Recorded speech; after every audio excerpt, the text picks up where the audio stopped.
ஒரு வழியா டாடா ஐபிஎல் 2025 இருந்து மும்பை இந்தியன்ஸ் வெளியே போயிடுச்சு. அதுக்கு என்ன ரீசன் அப்படின்னு கேட்டீங்கன்னா, இந்த குவாலிஃபயர் 2 மேட்ச்ல மும்பை இந்தியன்ஸ் ஃபிக்ஸிங் பண்ணலை. ஆக்சுவலாக ஃபிக்ஸிங் பண்ண ட்ரை பண்ணாங்க, பட் அவங்களால ஃபிக்ஸிங் பண்ண முடியலை. அதுக்கு ரீசன் என்னன்னு கேட்டிங்கன்னா, நம்ம பஞ்சாப் கிங்ஸோட கேப்டன் ஸ்ரேயாஸ் ஐயர் தாங்க. ஏன்னா அவர் ஸ்ட்ரிக்டாக சொல்லிட்டாராம், இந்த மாதிரி குவாலிஃபயர் 1ல் நாங்கள் அசிங்கமாக தோற்றுருக்கோம், அதாவது ஆர்சிபி கூட ரொம்ப கேவலமாக தோற்றுருக்கோம், அவங்க ஈஸியாக எங்களை முடிச்சிட்டாங்க. அதனால் நாங்கள் இந்த மேட்ச் என்னாலலாம் உங்கள் ஃபிக்ஸிங்கெல்லாம் என்னால் அடி பண்ணவே முடியாது அப்படின்னு சொல்லியிருக்காரு. அதனால தான் பஞ்சாபோட பேட்டிங் பார்த்தீங்கன்னா மும்பை இந்தியன்ஸை பொழந்துட்டாங்க. ஆக்சுவலாக பும்ராவெல்லாம் மதிக்கவே இல்லை. நீங்கள் நோட் பண்ணீங்கன்னா தெரியும், பும்ராவுக்கு விக்கெட்டே கொடுக்கலங்க, அந்த மாதிரி ஆடி இருந்தாங்க பஞ்சாப். ஏன்னா இதுக்கு முன்னாடி மும்பை ஆடின மேட்சஸ் எல்லாமே ஃபிக்ஸிங் பண்ண மேட்சஸ். அதனால தான் பும்ராவுக்கு ஈஸியாக விக்கெட் கொடுக்குறது, ஈஸியாக ரன் அடிச்சுட்டு ஈஸியாக அதை டிஃபெண்ட் பண்ணுறது சொல்லிட்டு ஃபுல்லாக கோல்மால் ஆட்டமாக ஆடினாங்க மும்பை. ஆனால் இந்த குவாலிஃபயர் 2ல் பஞ்சாபும் ஸ்ரேயாஸ் ஐயரும் அதை ஒத்துக்காததுனால மேட்ச் உண்மையிலே தரமான மேட்சாக ரியல் மேட்சாக வந்துருக்குது. அதுவும் பஞ்சாபோட ஃபயராக வந்துருக்குது. இதுவே மும்பை ஃபிக்ஸிங் பண்ணியிருந்தாங்கன்னா இந்த மேட்ச் ஒரு மும்பையோட ஒன் சைட் கேம் மாதிரி தான் போயிருக்கும். சரி, இப்போ மும்பையோட பேட்டிங்க்கு வருவோம். மும்பை பேட்டிங்கில் என்ன பண்ணாங்கன்னே தெரில, 200 ரன் வந்துருக்குது.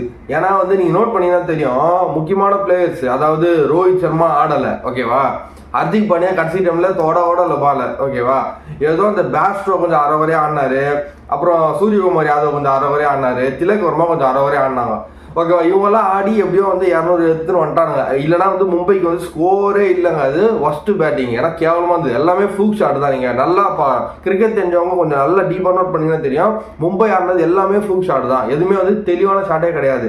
அந்த மாதிரி ஏதோ ஒன்று ஆடி 200 ஸ்கோர் பண்ணிட்டாங்க. ஆனால் இப்போ அப்படியே பஞ்சாப் பேட்டிங் வந்தீங்கன்னா எல்லாருமே வெல் டிசர்வ்டு பேட்ஸ்மேன் தாங்க சொல்லுவேன். ஏன்னா ஓப்பனிங்கே 2 பேருமே நல்லா தான் இருந்தாங்க. அதே மாதிரி நல்லா கேம் எடுத்துகிட்டு போனது பார்த்தீங்கன்னா, நம்ம ஸ்ரேயாஸ் ஐயர் தரமாக பின்னி எடுத்துன்னு போனார். ஏன்னா அவர் அச்ச 6 எல்லாமே பார்த்தீங்கன்னா எல்லாமே மிடில் ஆஃப் த பேட்டுங்க. எதுவுமே அரை குறையாக மாட்டி மும்பை பேட்ஸ்மேன் மாதிரி அடிச்சு அந்த ஷாட்டே கிடையாது. எல்லாமே மிடில் ஆஃப் த பேட்டில் தான் அடிச்சார். 6 தான்டா போவோம் சொல்லி தெரிஞ்சு அடிச்சாரு. அந்த மாதிரி தான் ஸ்ரேயாஸ் ஐயர் ஆடிந்தார். அவருக்கு முன்னாடி பார்த்தீங்கன்னா இங்கிலீஷ் தரமாக பழுந்துருந்தார் பாலை. ஏன்னா அவரில் பும்ராவை நீ ஒரு பவுலர் ஆடா அப்படின்ற ரேஞ்சுக்கு பும்ராவை போட்டு சாத்திருந்தாரு. மதிவேல பும்ரா பாலை ஒரு பால் கூட பயந்தே ஆடினாங்க. அது ரொம்ப முக்கியம். அவரோட ஆட்டிடியூடு, அந்த ஃபயர் பேட்டிங்கில் காட்டினே இருந்தார் இங்கிலீஷ். அதே மாதிரி வதேராவோட ஷாட் செலக்ஷன் எல்லாமே பார்த்தீங்கன்னா கரெக்டாக இருந்தது. அதாவது எந்த ஷாட்டு தேவையோ அந்த ஷாட்டை அடிச்சா மாதிரி இருந்தது. அவரும் நல்லா சூப்பராக ஸ்ரேயாஸ் ஐயருக்கு சப்போர்ட் பண்ணிட்டு இருந்தார். ஆனால் அதே மாதிரி மும்பை பேட்டிங் எடுத்தீங்கன்னா லாஸ்ட் டைமில் நமந்தீர் அடித்தது எல்லாமே பட்டா பாக்கியம் படாட்டி லேகியம், நம்ம சீக்கா சொல்கிற மாதிரி பட்டா பாக்கியம் படாட்டி லேகியன்ற மாதிரி தான் அடிச்சுன்னு. பட் நம்ம பஞ்சாபில் இவர் அடித்தது எல்லாமே, அதாவது நம்ம வதேரா அடித்தது எல்லாமே குட் ஷாட் செலக்ஷன்ஸ். ஏன்னா அவர் ஸ்ரேயாஸ் சப்போர்ட் பண்ணாருன்னா எந்த அளவுக்கு அவரோட கிரிக்கெட்டிங் நாலேஜ் இருந்திருக்கு, அந்த அளவுக்கு ஷாட்ஸ் அவர் கற்று வச்சிருக்காரு. எந்த பாலுக்கு எப்படி அடிச்சா கரெக்டாக இருக்கும் சொல்லிட்டு பும்ராவை நல்லா ஹேண்டில் பண்ணாங்க.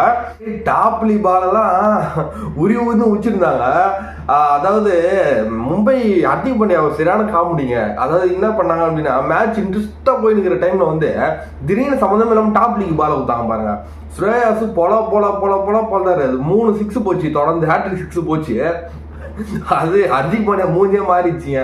ஏன்னா நீங்களே யோசிச்சு பாருங்க, வெளியில் அவ்வளோ பவுலர்ஸ் இருக்காங்க. இன்ஃபேக்ட் ஹர்திக் பாண்டியாவே இருக்கிறாரு, கேப்டனாக அவர் வாங்கி பாலை போடலாம்ல. டாப்லி பாவம் அவருன்னா இப்போ தான் வந்தார் மேட்ச்சுக்கு, அவர்கிட்ட பால் கொடுக்குறாங்க. அவர் பாவம் ப்ரெஷரில் ஏதோ ஒன்று போட்டார், நல்லா ஸ்லாட்டில் போட்டு கொடுத்தாரு உள்ள. ஸ்ரேயாஸ் கரெக்டாக வச்சு வாங்கி ஸ்ட்ரெயிட்டில் 1 லெக்கில் 1 அச்சு விட்டுன்னு இருந்தார் ஹேட்ரிக் 6. அதனால் இதெல்லாம் மும்பை மேட்ச் நடுவில் பண்ண ஃபன் மெட்டீரியல்ஸ்னே சொல்லலாம். ஏன்னா கேப்டன்ஷிப்பாக ஆசிய கேப்டனாக இப்போ ஹர்திக் பாண்டியா ஒரு பொறுப்பு ஏற்கலை. அவர் அந்த டைமில் நல்லா முன்னாடி நான் போடுறேன், நான் போலிங், நான் டஃப்லாம் சொல்லியிருக்கணும். ஏன்னா மும்பை ஃபுல்லாக பண்ணிட்டாங்க. அது கிளியராக தெரிஞ்சிச்சு நமக்கு. டக் அவுட்ல இருந்தே பண்ணிட்டாங்க. ரோஹித் சர்மாவுக்குலாம் அவங்க அல்லு இல்லை. இன்ஃபேக்ட் கோச்சஸ் ஆனால் மலிங்கா ஜெயவர்தனாவே அவங்க அல்லு தான் உட்காந்துருந்தாங்க. அந்த அளவுக்கு மும்பையோட டக் அவுட்டை கதிகளுக்கு போயிருந்தது பஞ்சாபோட பேட்டிங்கில். ஏன்னா வந்து நான் சொன்னேன்ல, ஸ்ரேயாஸ் ஐயர் ஃபிக்ஸிங்க்கு ஒத்துக்கல. அம்பேர் எல்லாரும் சேர்ந்து கெஞ்சி பார்த்தாங்க, ஒத்துக்கவே இல்லை ஸ்ரேயாஸ் ஐயர். நான் வந்து ஃபைனல் போய் தான் தீர்வேன், முடிஞ்சா நீங்கள் ஆடி ஜெயிச்சுவாங்க அப்படின்னு சொன்னாங்க. ஆனால் வந்து பாவம் மும்பை தான் ஆடின ஒழுங்காக ஃபிக்ஸிங் பண்ணாமன்னா ஆட வராது இல்லை. அந்த மாதிரி தான் வந்து இந்த மேட்ச் வந்து நடந்துருக்குதுன்னு நான் சொல்லுவேன். ஒரு உண்மையை சொல்லணும்னா பும்ரா இதெல்லாம் ஒரு யாக்கரே கிடையாதுங்க. ஏன்னா ஒரு பால் நீங்கள் நோட் பண்ணீங்கன்னா தெரிஞ்சிருக்கும், பும்ரா பர்ஃபெக்டாக ஒரு யாக்கர் போட்டார் போல. அதை வந்து ஸ்ரேயாஸ் ஐயர் அசால்ட்டாக வந்து பேக்கில் வந்து 4 அடிப்பார். அதுலேருந்தே நீங்கள் தெரிஞ்சிருக்கலாம் வந்து பும்ரா அது வந்து மேட்ச் ஃபிக்ஸிங் பண்ணாதான் வந்து யாக்கரில் போல்ட் ஆகும். அது வரைக்கும் வந்து கரெக்டாக நார்மலாக போட்டால் யாருமே அவுட்டே ஆக மாட்டாங்கன்னு இந்த மேட்ச்லேருந்தே ப்ரூவ் ஆகிருக்கும். ஏன்னா ஸ்ரேயாஸ் ஐயர் அவர் அந்த மாதிரி அசால்ட்டாக டீல் பண்ணியிருந்தார். ஓகேங்களா? அதனால் வந்து நான் என்ன இந்த வீடியோ மூலிமா சொல்ல வரேன்னா, மும்பை வந்து ஃபிக்ஸிங் பண்ணாதான் எல்லாருமே வந்து ஒழுங்காக ஆடுவாங்க. ஃபிக்ஸிங் பண்ணலை அப்படின்னா ரோஹித் சர்மா, ஹர்திக் பாண்டியா, பும்ரா இவங்க எல்லாரும் வந்து வேஸ்ட்டாக தான் போவாங்க. ஏன்னா வந்து அவங்களுக்கு யாரும் மதிக்க மாட்டாங்க. அந்த மாதிரி தான் வந்து அவங்களோட நிலைமை. ஆக்சுவலாக ஃபிக்ஸிங்கிற ஒரு கட்டம் உள்ளே வரும்போது தான் அவங்களுக்கு பயந்து நடுங்கிற மாதிரி நடுங்கி வந்து எல்லாருமே வந்து வேணும்னே அவுட் ஆகாது, இல்லைனா வந்து அவங்கள வந்து அடிக்க விடுறது. இதுதான் வந்து மும்பையோட வழக்கமாகவே இருந்திருக்கு. ஏதோ இந்த மேட்ச் வந்து ஃபிக்ஸிங் பண்ணாதனால அம்பானியோட ஃபேமிலிலாம் வந்து உட்காந்து பார்த்துருந்தாங்க. ஏன்னா அவங்களுக்கு வந்து அவங்களுக்கே தெரிஞ்சிருக்கு இன்ட்ரெஸ்டாக மேட்ச் போகுது, ஏன்னா ஃபிக்ஸிங் பண்ணாமல் எப்படி ஆடுறாங்க பார்க்கலாம் அப்படின்ற மாதிரி நேரில் வந்து நல்லா பார்த்துருந்தாங்க. பாவம் அவங்க வந்து அவங்களுக்கு தெரிஞ்சிருக்கு. லாஸ்ட்டில் வந்து தலையை பிடிச்சிட்டாங்க அவங்க அனிதா அம்பானியா. அவங்க அப்புறம் பையனா காண்டாயிட்டாங்க, என்னடா இது ஒழுங்காக ஃபிக்ஸிங்கே பண்ணிடலாம் போல இருக்குது அப்படின்ற மாதிரி ரொம்ப கடுப்பாயிட்டாங்க. என்ன பண்ணுறது, அதுக்கு நம்ம ஸ்ரேயாஸ் ஐயர் ஒத்துக்கல.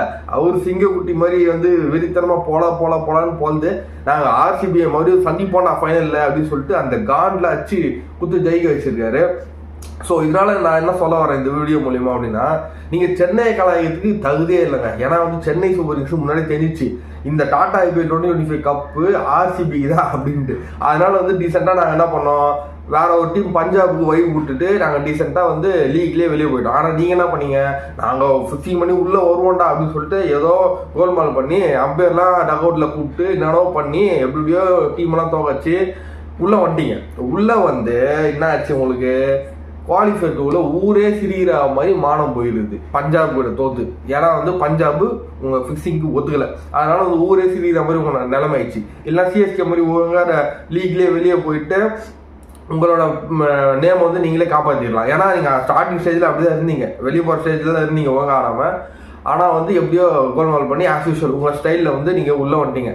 ஆனால் என்ன பண்ணுறது, குவாலிஃபை டூவில் தான் உங்களுக்கு வந்து ஸ்ரேயாஸ் வந்து வைவ் இல்லையே, அதனால் வந்து உங்கள் நிலம் வந்து வெளியே போகிற மாதிரி ஆயிடுச்சு. அதனால் வந்து அதான் சொல்ல விரும்புகிறேன். ஏன்னா வந்து இந்த சீசன் வந்து கன்ஃபார்மாக கப்பு ஆர்சிபி தான். அது தெரிஞ்சதுனால தான் தலை தோனி வந்து வேணாம் இது ஆர்சிபி எடுத்துக்கிட்டோம் சொல்லிட்டு டீசெண்டாக வந்து லீக்லேயே வந்து நாங்கள் வந்து வெளியே வந்துட்டோம். ஆனால் அதை வந்து மும்பை மனசு வராமல் உள்ளே வந்து பஞ்சாப் கிட்ட அசிங்கப்பட்டு வெளியே போயிருக்குன்னு தான் நான் சொல்லுவேன். ஸோ இதுக்கப்புறம் வர சீசன்லையாச்சு நீங்கள் வந்து ஒழுங்காக ஃபிக்ஸிங் பண்ணாமல் டீசெண்டாக ஆடினீங்கன்னா டஃப் பண்ணி இந்த மாதிரி ஆல்மோஸ்ட் டஃப் பண்ணி ஜஸ்ட்டில் வந்து தோத்தா பரவாயில்ல, ஃபிக்ஸிங் பண்ணாமல் ஆடி ஜஸ்ட்டில் வந்து தோத்தா பரவாயில்ல, பட் ஃபிக்ஸிங் பண்ணி ஜெயிச்சு ஒரு யூஸும் கிடையாது. அதான் நான் சொல்ல விரும்புகிறேன். ஸோ கம்மிங் அப் சீசன்ஸில் வந்து Rohit Sharma, Hardik Pandya and co fixing பண்ணாமல் மும்பையை வந்து எப்படி வந்து பிளே ஆஃபில் எடுத்துனோம்லாம் எப்படி கப்படிலான்னு யோசிச்சிங்கன்னா ரொம்ப நல்லா இருக்கும்னு நான் சொல்ல விரும்புகிறேன். ஸோ இந்த வீடியோ மூலிமா நான் அதுதான் வந்து தெளிவாக சொல்ல விரும்புகிறேன். ஃபைனல்ஸ்க்கு ஸ்ரேயாஸ் ஐயருக்கு ஒரு ஆல் தி பெஸ்ட்டு. ஆனால் நான் வந்து ஆர்சிபி தான் கப்படிக்கணும்னு இருக்கிறேன். ஸோ அவங்களுக்கும் விராட் கோலி டீமுக்கும் ஒரு பெரிய ஆல் தி பெஸ்ட்.